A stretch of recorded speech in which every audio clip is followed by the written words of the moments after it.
Minha ex-esposa fez eu ser preso com falsas acusações dizendo que eu machuquei ela e meu ex-sogro e os policiais ficaram do lado dela. Estou com raiva, envergonhado e não consigo acreditar que isso aconteceu comigo, de todas as pessoas. Não estou procurando por pena, mas quero saber se alguém já passou por algo semelhante. Obviamente não a mesma coisa, especialmente do ponto de vista legal. E antes que façam piadas sobre como posso estar escrevendo isso, espero que saibam que existem ferramentas para usar um computador com a voz. Vamos começar com o contexto. Perdi ambos os braços há cerca de 5 anos em um acidente de carro, na altura do bíceps em ambos os lados. Levei mais de um ano para me adaptar, mas já estou vivendo de forma independente há algum tempo. Tenho ferramentas adaptativas para a maioria das coisas, uso os pés para tarefas que a maioria das pessoas nem pensa e não dependo de ninguém, a menos que seja absolutamente necessário. O ponto é que eu me viro, não perfeitamente, mas consigo. Também tenho um filho de 6 anos chamado Elias. Ele é a única coisa que me ajudou a superar a reabilitação e tudo que veio depois. Divido a guarda com minha ex-esposa Anya. Estamos divorciados há cerca de 2 anos. Não diria que tudo foi tranquilo, mas até recentemente lidávamos com os problemas típicos da criação compartilhada. A família dela nunca gostou muito de mim, mesmo antes do acidente. Sempre acharam que ela se contentou com pouco, e depois do acidente foi pior. Começaram a me tratar como se eu fosse um projeto ou um caso de caridade. Por isso eu me mantinha o mais longe possível. Enfim, o incidente. Eu estava deixando Elias na casa de Anya na quinta-feira à tarde, nada fora do comum. Chegamos de Uber porque eu não estava com minhas próteses para dirigir. Ele tinha uma mochilinha e eu sempre o acompanho até a porta. Ele gosta que eu o ajude a soltar o cinto de segurança com os meus pés e dou um empurrãozinho de despedida com o ombro. É como nosso pequeno ritual. Anya abriu a porta e assim que pisei na varanda notei que algo estava errado. Ela tinha um sorriso forçado e disse algo como "não dê mais um passo para dentro", o que achei estranho porque sempre entro o suficiente para ajudar Elias. Imediatamente ela pulou para trás e gritou algo como "não me toque". Pensei que ela estava brincando, mas continuou gritando que eu estava sendo agressivo e me aproximando dela. Anya gritou algo sobre chamar a polícia. Eu disse que ela estava exagerando e que eu nem estava perto dela. Eu estava parado na beirada da varanda. De repente o pai dela aparece de dentro da casa. Eu nem sabia que ele estava lá. Ele começou a gritar que eu estava colocando as mãos na filha dele. Olá, eu não tenho mãos, literalmente. Ele gritava na minha cara, me dizendo para me afastar e aprender a respeitar os limites. Como se eu não fizesse essa entrega a cada 2 semanas sem nenhum problema. Antes que eu pudesse dizer qualquer coisa, Anya já estava no telefone com 911 dizendo que eu agredi no peito e forcei a entrada na casa. Não só eu não tenho braços,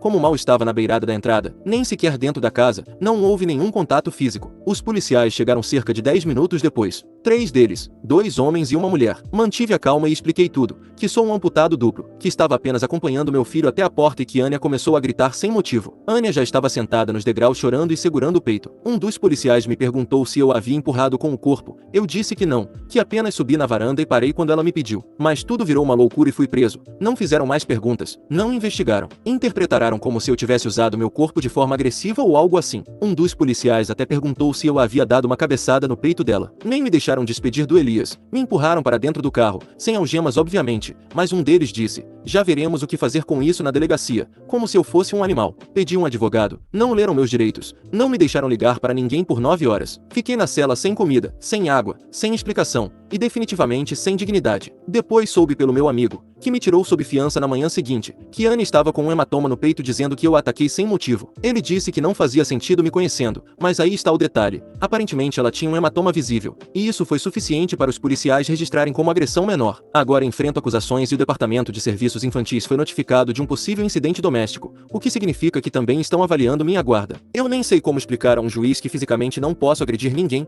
O que devo dizer? Meritíssimo, eu não tenho braços, a menos que eu tenha me tornado um personagem de Street Fighter e aprendido a dar cabeçadas como uma cabra. Não vejo como isso é possível. Isso é desesperador. Eu me esforcei muito para ser um bom pai. Viver de forma independente e não permitir que me tratem como se eu fosse incapaz. E agora de repente estão me rotulando como um cara perigoso, quando eu nem sequer posso fazer fisicamente o que me acusam de ter feito. E além disso, a família de Anya está acreditando em tudo e usando isso para me tirar da vida de Elias. Quero saber, posso processar o departamento de polícia por me prender sem evidência física de que eu fiz algo? Posso processar Anya por fazer uma acusação falsa? Existe alguma proteção legal para pessoas com deficiência em situações como esta? Eu não fiz nada de errado e agora estou no sistema como um criminoso. Se alguém tiver conselhos ou já viveu algo parecido, agradeceria se compartilhassem. Não vou deixar isso assim, mas nem sei por onde começar.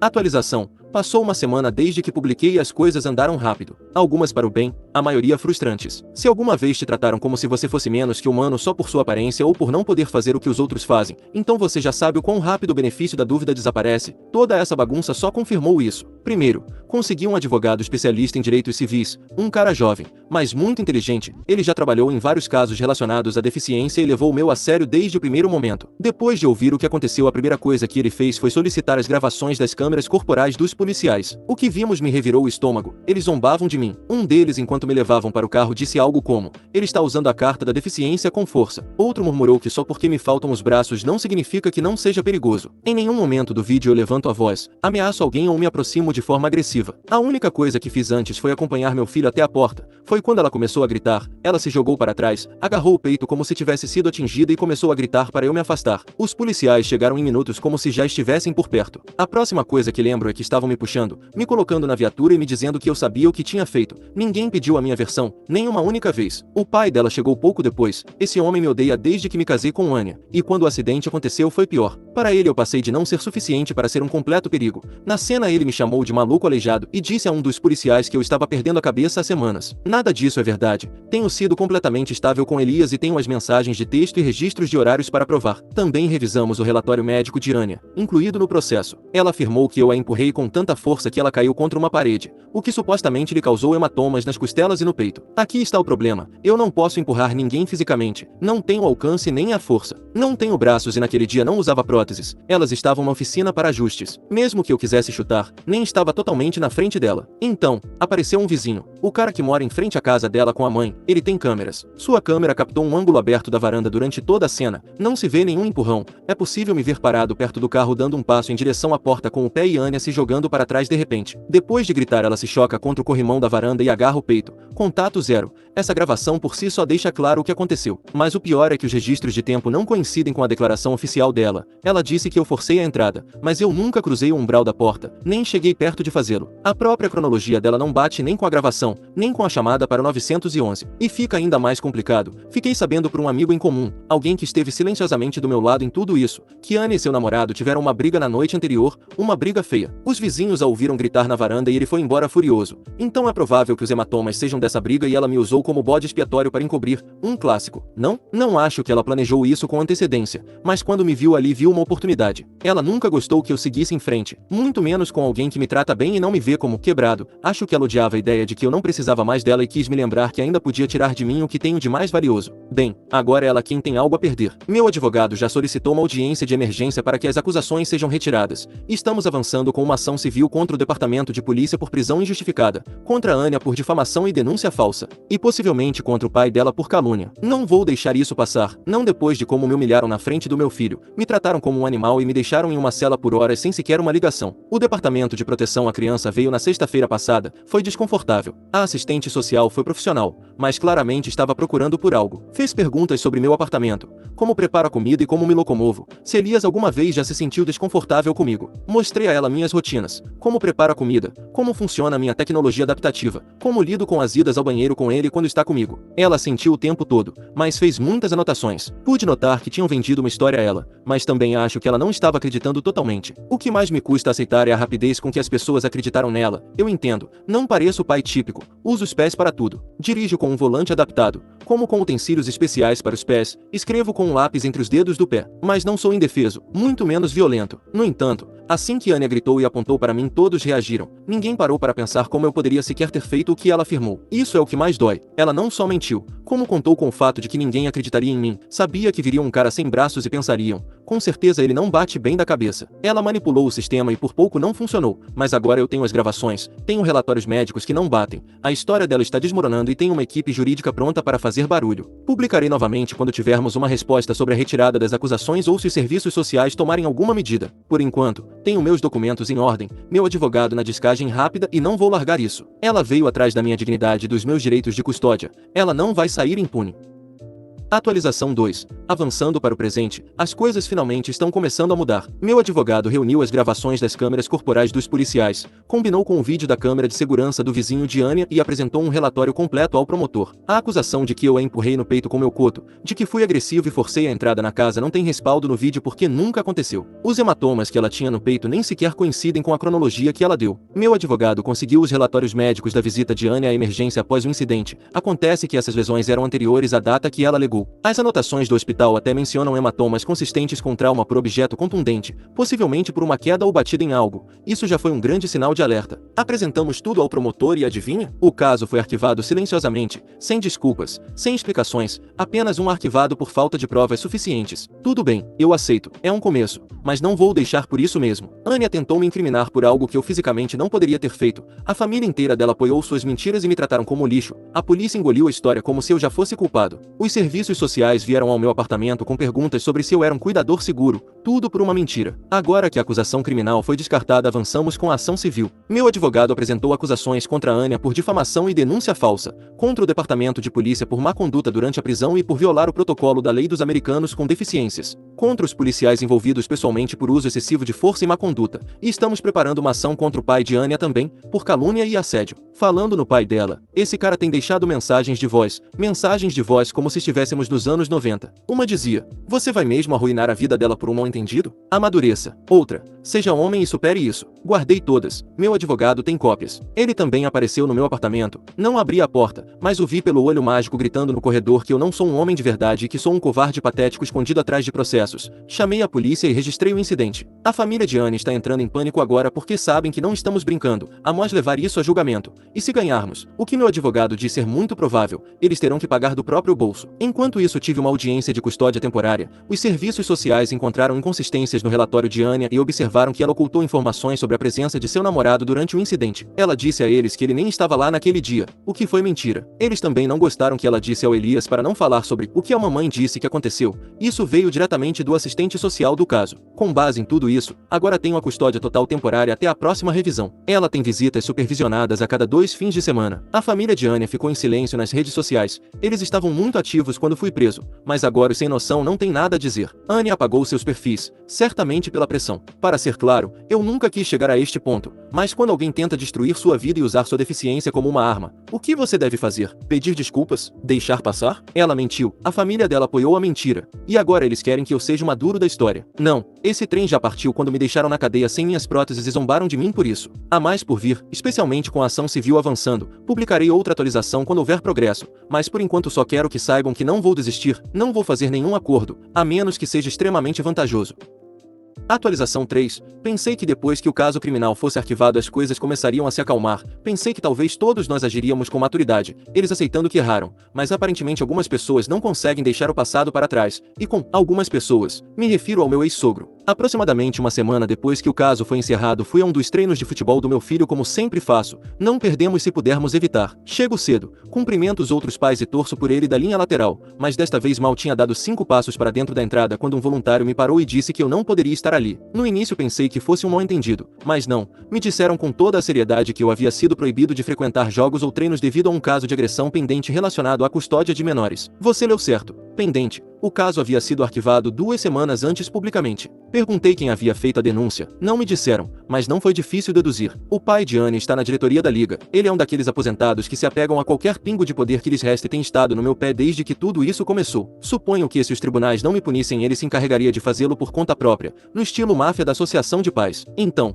voltei para o apartamento, liguei para o meu advogado e contei tudo a ele. Ele tinha os documentos do tribunal que provam que as acusações foram retiradas. Pensamos que poderíamos pressionar a liga para que levantassem a proibição, mas isso não era suficiente para mim. Tentei manter a compostura com essa gente repetidamente e eles sempre encontram outra maneira de me atacar, então decidi que era hora de partir para a ofensiva. No sábado seguinte era o primeiro grande jogo da temporada de Elias, um daqueles eventos aos quais todos os pais vão. Meus ex-sogros estavam lá na primeira fila em suas cadeiras de jardim, como se fossem da realeza. E adivinha quem mais apareceu? Um oficial de justiça. Ele caminhou diretamente pelo campo durante o intervalo e entregou ao meu ex-sogro os papéis legais na frente de metade da cidade. Foi uma entrega, e tanto, sem trocadilhos. Ele tentou fazer um escândalo, gritou que era assédio e ameaçou chamar a polícia, mas as pessoas já estavam murmurando e algumas até rindo. A liga acabou suspendendo ele de comparecer por causar perturbação, a única coisa sensata que fizeram até agora. A ação que apresentamos contra ele foi por difamação e assédio, nada complicado, apenas fatos. Ele deturpou deliberadamente meu status legal perante uma organização da qual tenho todo o direito de pertencer e o fez com intenção maliciosa. Enquanto isso, Anya tem mantido silêncio total. Dizem que ela terminou com o cara com quem estava saindo. Alguns dizem que ela voltou a morar com os pais. Não confirmei. mas não me surpreenderia. Ela não responde mais a nada que não seja através de seu advogado. E até essas respostas são cada vez mais breves e cautelosas. Acho que ela finalmente entendeu que isso não vai simplesmente desaparecer. Também fiquei sabendo por um amigo em comum que a família dela está tentando vender a casa discretamente. Provavelmente estão tentando juntar o que podem porque não sou o único que os está processando. Acontece que eles fizeram muitos inimigos ao longo dos anos. Vizinhos, fornecedores, até mesmo alguém que demitiram do negócio da família. As pessoas estão assistindo ao desmoronamento deles com a pipoca na mão. A liga suspendeu minha proibição depois que meu advogado lhes apresentou oficialmente a prova de que as acusações haviam sido retiradas e que suas ações foram baseadas em informações falsas. Eles me ofereceram um pedido de desculpas medíocre, mas eu não preciso dele. Eu só queria sentar nas arquibancadas e torcer pelo meu filho. Foi exatamente o que fiz no fim de semana passado. Ele marcou um gol e correu na minha direção para um toca aqui com a testa na minha. Algumas pessoas me perguntaram se eu consideraria tornar tudo isso público. Podcast, blog, talvez um livro. Tenho documentado muitas coisas, mas ainda não estou pronto. Não busco fama na internet. Busco ter uma ficha limpa, uma vida segura para meu filho e provar que ser deficiente não significa ser impotente. A ação contra o pai de Anya é apenas o começo. O caso de direitos civis contra o departamento de polícia ainda está em andamento. Os depoimentos estão chegando. Queremos mudanças nas políticas, responsabilização pública, algo real. E sim, tenho ficado mais zangado com o tempo. Não uma raiva descontrolada, mas uma raiva focada. O tipo de raiva que vem de perceber o quão fácil é para alguém manipular a percepção pública quando acredita que você não pode se defender. Atualização 4. Se passaram cerca de 2 meses desde a última atualização, as coisas finalmente se acalmaram e senti que devia uma atualização às pessoas que acompanharam toda essa bagunça. Em resumo, os processos seguiram adiante, as coisas saíram exatamente como esperávamos e agora tenho a guarda total do meu filho e nenhuma intenção de permitir que algo assim aconteça novamente. Vamos começar com a ação civil. Não chegou a julgamento, a outra parte se rendeu. O departamento de polícia entrou em contato através de sua equipe jurídica com uma oferta de acordo após a conclusão do relatório de assuntos internos. Não admitiram má conduta publicamente. Claro que não, mas publicaram uma declaração discreta através de sua assessoria de imprensa, reconhecendo erros de procedimento. Durante minha prisão e confirmando que estão sendo feitos ajustes na política em relação a prisões que envolvam pessoas com deficiência. Tradução: eles fizeram besteira, sabem disso e estão tentando fazer o problema desaparecer sem chamar a atenção da mídia. Um dos policiais envolvidos pediu demissão, outro foi transferido, e aparentemente um foi disciplinado internamente, embora isso provavelmente não signifique nada. Legalmente não posso falar sobre o valor do acordo, mas digamos que não vou pedir demissão do meu emprego e já não me preocupo com custos legais ou de terapia. Mais importante ainda, eles concordaram em eliminar completamente a prisão dos meus antecedentes, o que é uma grande conquista considerando que a acusação de agressão foi uma completa mentira desde o início. Ter essa mancha apagada importa mais do que qualquer cheque. Quanto a Anya, sua equipe tentou adiar o processo o máximo que pôde, mas as evidências eram claras demais. Ela já havia sido pega mentindo para os serviços de proteção à criança. Seus hematomas não batiam com sua história e o vídeo da câmera do vizinho destruiu o pouco que restava de sua credibilidade. Meu advogado pediu a guarda total durante a revisão do Tribunal de Família, e nós conseguimos.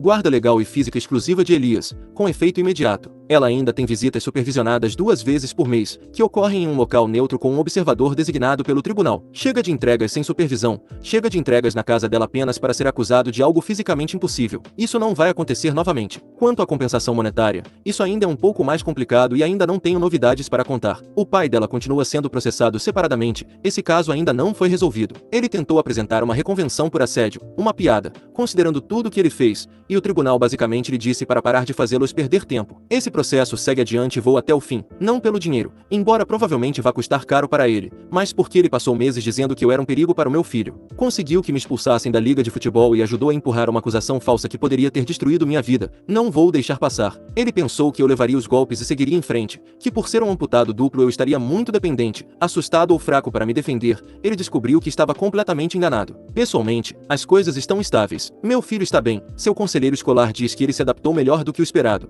e temos passado mais tempo juntos do que nunca. Nada de especial, apenas coisas normais como jogar, montar kits de Lego, histórias antes de dormir, mas é exatamente isso que eu queria, apenas ser o pai dele. Muitas pessoas me perguntaram por que eu simplesmente não segui em frente quando retiraram as acusações. Teria sido mais fácil, claro, mas quando alguém usa sua deficiência contra você, quando contam com o fato de que as pessoas o verão como menos capaz, menos crível, menos humano, você não recua, você luta. Não acho que as pessoas entendam o quão aterrorizante é quando o sistema se volta contra você e seu corpo já está sendo julgado antes mesmo de você abrir a boca. As algemas nem sequer serviam em mim, tive que sentar no banco de trás da viatura de lado, como se fosse um saco de lixo, enquanto os policiais riam e faziam piadas como com certeza ele chuta muito forte. Depois passei a noite em um banco de concreto sem poder nem mesmo beber água por mim mesmo, e cada segundo disso foi por uma mentira, e não apenas uma mentira, mas uma mentira estúpida. E vamos deixar algo claro, isso não foi um mal entendido, Foi uma tentativa deliberada de usar a deficiência, o ego e a reputação como armas. E quase me custou tudo. Se eu não tivesse aquele vídeo do vizinho, talvez estivesse no tribunal agora mesmo tentando provar que não fiz algo que fisicamente não podia fazer. É isso que mais me afeta. Não apenas o que eles fizeram, mas o quão fácil foi para eles fazerem.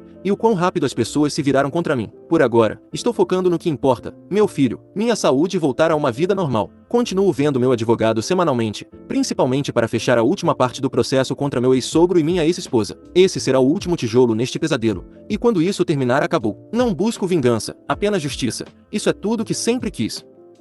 Atualização 5. Tenho certeza de que esta será minha atualização final. Continuamos com o novo sistema de guarda onde eu tenho a guarda principal e minha ex mantém uma guarda supervisionada. Isso não mudou. Para aqueles que perguntam por que minha ex-esposa fez tudo isso, digamos que o divórcio foi feio. Ela não gostou que eu decidi me separar dela e tenho quase certeza de que brindou com champanhe quando sofri meu acidente. As razões podem ser muitas, mas acho que o que mais a magoou foi que no meio do processo de divórcio solicitei um teste de paternidade. Esclareço isso porque vários comentaram que se ela foi capaz de armar essa falsa acusação também poderia ter cometido fraude de paternidade. Não foi o caso, e acho que isso a incomodou muito, mas acredite, eu tinha minhas dúvidas. Quanto aos processos, eles já foram concluídos, e estes são os resultados. Meu ex-sogro teve que pagar $10.000 por calúnia, e suponho que ganhei um novo inimigo, mas sinceramente, não me importo. Não é como se ele fosse um aliado antes. Minha ex pode adicionar mais uma razão para me odiar, já que ela também perdeu quase $35.000. Isso, mais o acordo com a polícia, representa uma soma considerável. Tanto que estou considerando comprar uma casa e adaptá-la às minhas necessidades. Assim passarei os próximos meses procurando por ela,